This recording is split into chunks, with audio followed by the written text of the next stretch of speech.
Beyond the Gates spoilers tease that June runs headlong into trouble the moment she thinks she has a chance to begin again. What looks like a small kindness, a steady shift at a busy neighborhood restaurant, a uniform that hides the ragged edges of a life becomes, in the span of a single tilted afternoon, the hinge on which not only her future but the fragile relationships around her swing. In the beginning she feels the relief so acutely she tastes it, bleach and lemon from the back of house sinks, the hum of a dishwasher like steady breathing, the soft slap of order tickets as they are torn free. Naomi found the job for her the way people hand over life buoys. It was practical, small, and generous. Naomi, who has always had an eye for the human economy of favors and debts, had pushed June into the world as she might nudge a friend into the sunlight after too many nights under a low-lying storm. Naomi wanted June to have a start, to have a place where the hours were fixed,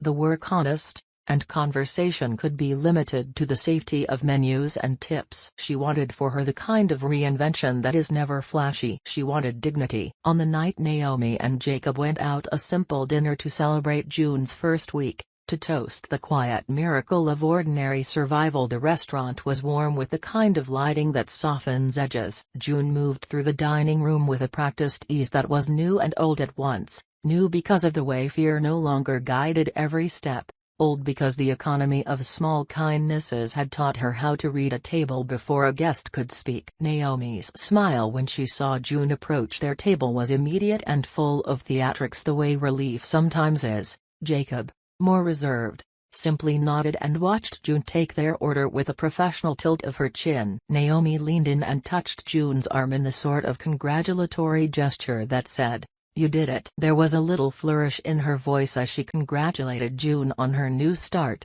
and June's smile answered with a humility that made Naomi's heart clench. She wished for her friend's small mercies, the ones that add up, steady checks, enough to pay the overdue bills, a place at the end of the day to wash away whatever had happened and begin again. The meal tasted of possibility. Naomi, who rarely allowed herself the kind of hope that plants seeds, let one sprout that night. On the other side of the restaurant, the job required her to be warm on demand, to hide whatever hurt could be hidden so that the diner's evenings remained uninterrupted. It demanded the shape-shifting that economic survival requires, to be personable, to be invisible when necessary, to be quick with a refill and quicker still to the call of a manager. If Naomi's gift was practical, Leslie's gift, if it could be called that, was not. Leslie arrived like an afterimage of wealth turned predatory, the kind of person whose clothing was a language others felt they couldn't speak. She had an immaculate hairline and eyelashes that curved like punctuation marks.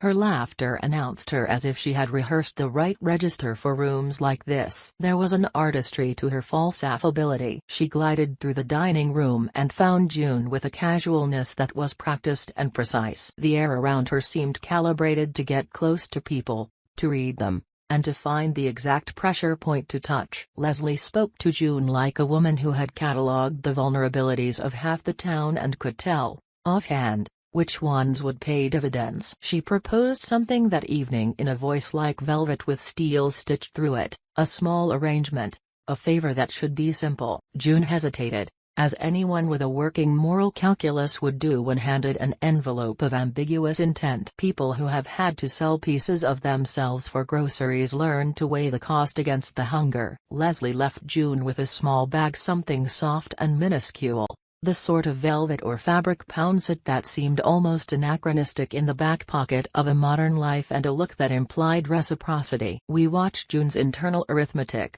pride against need, suspicion against curiosity. She has been down an alley of choices before, and the echo of former mistakes made her read the edges of Leslie's offer with an aching care. The small bag was warm in her palm, as though it had been cushioned with intent. It contained what Leslie said it contained: a token, a payment, perhaps a key, and also whatever else those who make deals like Leslie always include, a promise wrapped in obligation. When Leslie smiled at her, the smile was not meant to comfort so much as to bind. June's nod was a concession, subtle and heavy like the closing of a door. She took the bag the way someone who has learned to be pragmatic takes a gift from a stranger who might be a predator, because sometimes survival insists upon small compromises. Across town, Eva watched another scene of human fragility play out like a mirror. Ted, who had been living with the remnants of his own decisions, looked pathetic in a way that was almost unbearably human.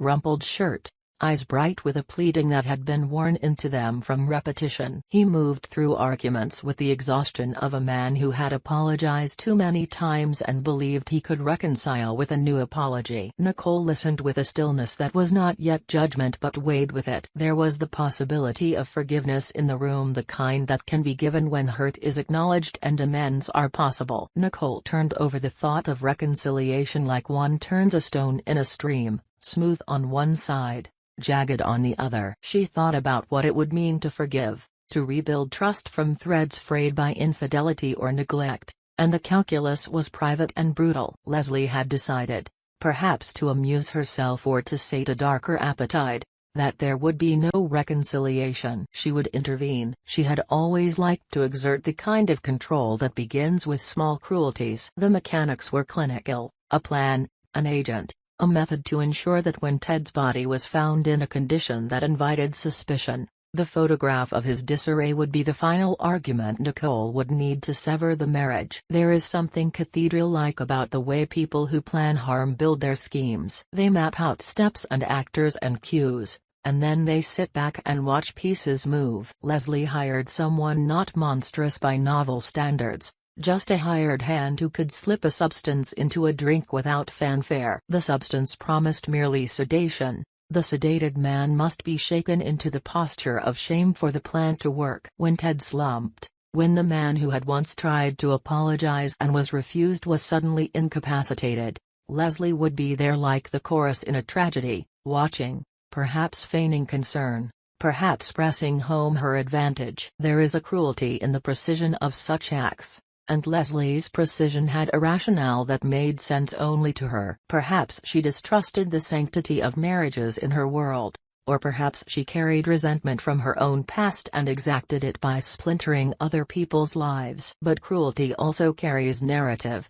It is always a kind of story where the villain tells herself she is restoring balance. The hired hand slipped the drug into Ted's coffee. Perhaps he swallowed it in a cafe while speaking to an old friend. Perhaps he drank it at home. The specifics are unimportant compared to the effect. Ted was suddenly too heavy for his bones. He found himself in a bed he had not intended to occupy in such a state. He was incoherent, shivering, a man who had already been humbled by his own remorse, now rendered physically powerless to protect the story of his life. Leslie, patent and smooth, arranged the scene to suit her ends. She might sit with him, eyes cold, and let the tableau say what she could not speak, that he had betrayed beyond small forgiveness. If a photograph or a whispered rumor would finish the job, she would ensure that the evidence existed. Nicole, quiet and withdrawn and exhausted from the emotional unspooling, began to edge toward a decision. She thought perhaps of love as something repairable,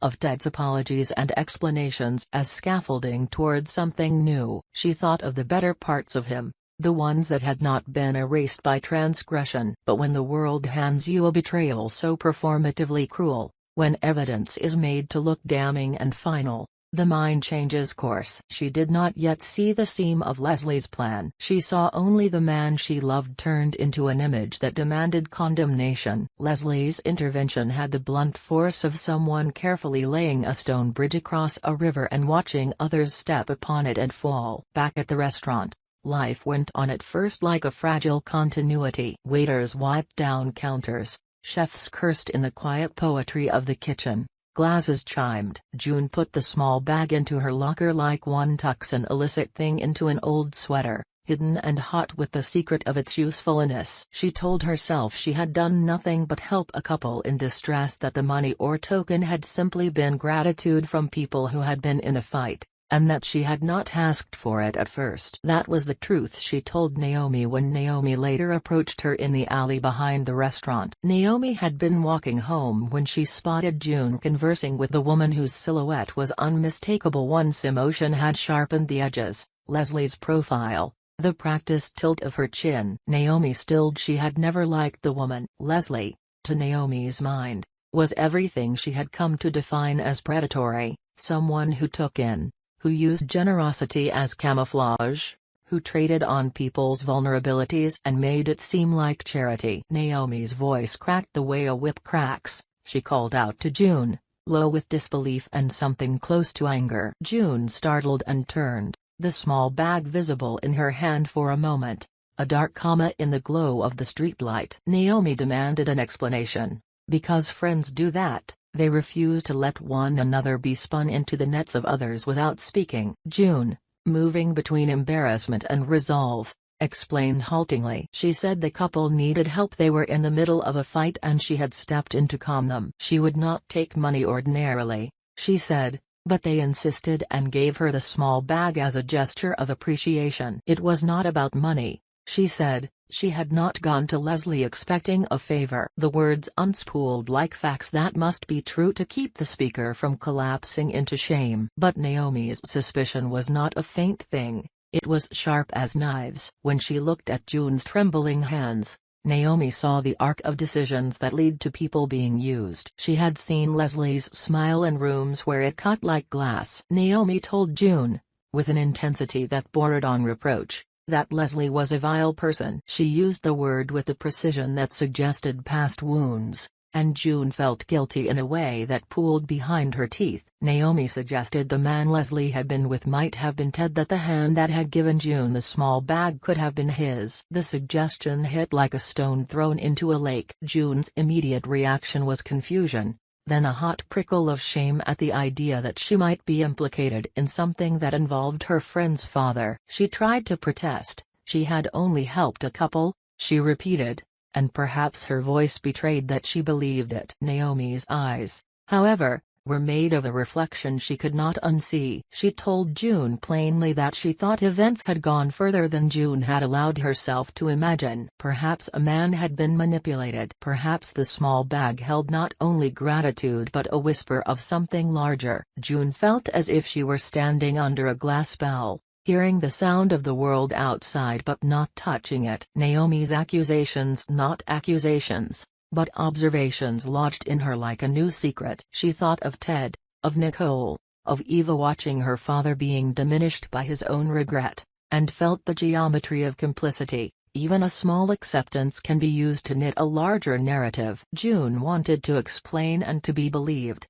but the explanation sounded thin in her own mouth. She had taken what she had been offered because at some deep, honest place she had wanted to believe she could survive without bartering her soul. Naomi's voice softened for a second, but the accusation remained. The man might be Ted, Naomi said, and that thought hardened into fear. Fear for Nicole, who might choose to walk away for good. Fear for Eva, who looked at her father's miseries like a child facing a storm. Fear for a community that would be shredded by a single seemingly incontrovertible image worked into existence by someone with a malicious purpose. When Naomi left, it was with the kind of hurt that muttered under the breath like a vow. The evening air felt colder, the city sharper. She walked away with the assumption that the relationship between Nicole and Ted might collapse under the weight of whatever Leslie intended. Naomi, who believed in the slow rebuild of lives, could not countenance the thought that a manipulator would dismantle that slowly nurtured possibility. She wanted to do something,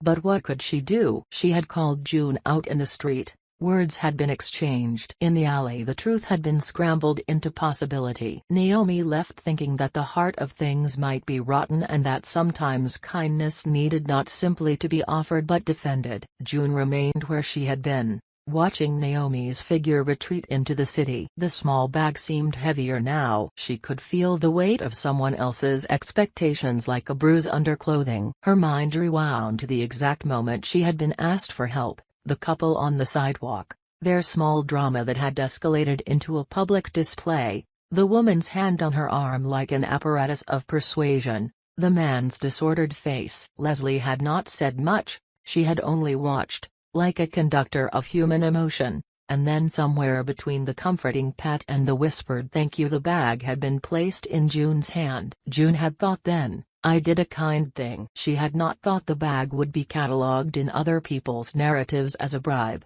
as a seal on a secret, as a small stone thrown into a river to make larger waves. She folded the memory inward, aware of the way decisions metastasize. There is an anatomy to social ruin that people rarely speak of. It begins with the smallest exchange, a tip that buys loyalty, a compliment that buys silence, a favor that buys access. Leslie understood this anatomy and moved through it like a cartographer. She had plans that involved the repositioning of people, the reweaving of loyalties. Something about Ted had attracted her attention, and the plan was not only to ruin one man or one couple but to assemble a tapestry of advantage, fractured relationships that could be exploited, reputations that could be repurposed. She was building leverage into the town's gossip mill and could, when necessary, pull any one thread and watch the fabric unravel. For June, this meant an invitation to a longer story. A tiny favor might morph into a request for cover, for being at the right place at the right time, for being the living alibi that supports another person's fiction. For Naomi, it meant a betrayal not yet completed. For Nicole, who still wrestled with the idea of forgiveness and the practical fact of loving someone who had failed her, it meant an engineered impossibility disguised as truth. The deliciousness of control is that it can be exercised slowly. Leslie liked to assemble scenarios where the damage seemed almost organic. The forced collapse of trust would not look like a murder, it would look like life. Small insinuations, a photograph left to the right near these things functioned as decisive nails in relationships that required only time to split. In the days that followed, the city itself seemed to turn in its sleep. Rumors found ears and bent toward belief. Naomi, watchful and furious, mobilized an instinct that was not entirely conscious. She began to map a way to defend what she could. She thought about confronting Leslie directly,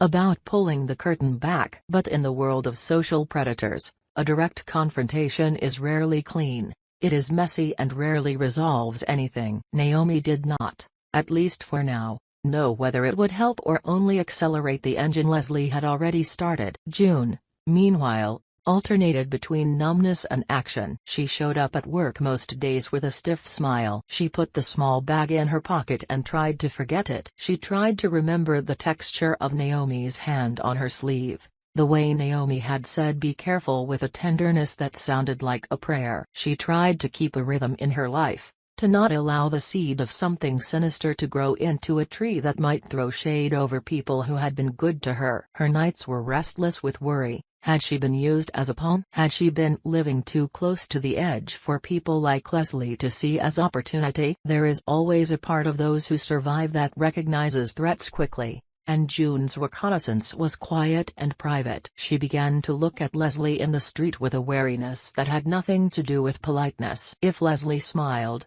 June misread it as the smile of a spider at a web. Eva, watching her father unravel, could not reconcile the man who once had been steady with the one who looked like a castaway. She felt a fission in her own loyalties, love for the father who had taught her how to tie shoes and the anger for the man who had acted in ways she could not justify. Her sadness was a physical thing. She watched him with a pity that had the sharpness of betrayal. She spoke to him, sometimes, but there was a distance that apology could not immediately cross. The world does not fix in a single apology. Trust is a ledger that must be repaid with consistent behavior. Ted's attempts at reconciliation, the apologies, the small gestures of penitent humility were not enough. They had, in some small sense, become performative. And when they were interrupted by someone orchestrating an appearance that made them seem pitiful beyond hope, the damage strengthened its grip. At the center of all this, Leslie continued to move in that half-light between spectacle and strategy. She cultivated contacts who could perform small cruelties as easily as housekeepers make beds. She never admitted delight at the ruin of others in public, but she cultivated satisfaction in small private moments. A text from an agent confirming a detail, a witness statement that would later be used to corroborate a narrative. Her power derived from placing people in positions where their choices could be misinterpreted and then handing those interpretations to others like sealed envelopes. She did not think of herself as malicious. She thought of herself as an editor of social reality, removing the sentences she considered redundant or uninteresting. June's life was thin and fierce after Naomi's confrontation. She could not step back without explaining, and she could not explain without dredging up shame. She would say to herself that she had only accepted a token from a grateful couple, and in that small personal truth she sought shelter. But Naomi's words, "Leslie is a vile woman," would not leave her. Shame has a peculiar way of re-anchoring itself to memory. June's memory now yielded details she had not noticed before: the particular lilt of Leslie's "thank you,"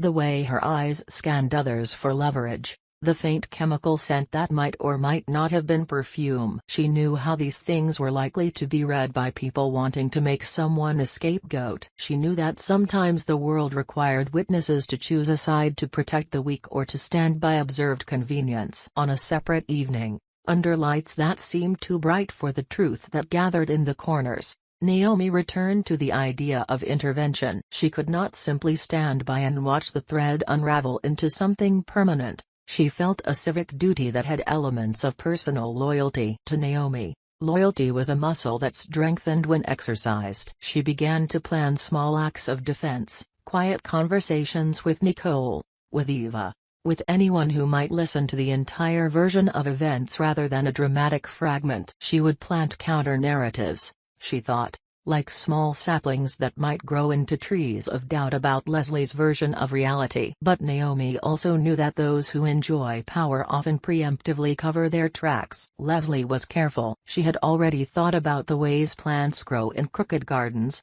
about how to prune and shape the narratives of a town. June, meanwhile, tried to recoup something like dignity. She picked shifts where she could be busy and isolated, where she could make the kind of money that built temporary fences against want. The small bag rested in a drawer at home. Sometimes she opened it and found the ordinary thing that had been inside: bills, coins, a note, and would close it quickly, as if protective instincts could move across tissue-thin paper. At night she dreamed of versions of herself that had the audacity to refuse such offers flat out. But morning always found her plausible rationales ready. She had been through stairs of compromise that kept her alive and told herself that this compromise was no different than the others. Yet she knew the truth of how deeds compound. A small favor refused, she thought, is a seed of rebellion. A small favor accepted is the beginning of an obligation that can fold into complicity. The city felt smaller to those who had been watched. Rumors condensed into narratives and narratives into social arrests. Leslie, in her own mind, merely exerted a kind of order. She believed herself the steward of consequence, handing out moral clarity by way of circumstance. For everyone else, June, Naomi, Nicole, Ted, Eva, the world had become a stage where decisions were being performed and judged, often without a full script. They all moved under light that was sometimes sharp and sometimes forgiving. They all were pushed into scenes that required decisions they had not asked to make. June, with a small bag and a heavy conscience, walking through a life that had offered her a modest redemption only to make room for a larger deception. Naomi, furious and protective, trying to calibrate action without feeding the very machinery she feared. Eva, sorrowful and watchful, seeing her father become a small tragic figure. Nicole, on the edge of imagining forgiveness and not yet aware of the forces that will make forgiveness nearly impossible. And Leslie, watched by few and feared by many, orchestrating a drama that promises more than one kind of ruin. The threads are knotted but not yet pulled. The air is thick with the sense that something carefully arranged is about to be set into motion, and that every small choice made in these quiet hours will echo outward into consequences that feel at once inevitable and preventable.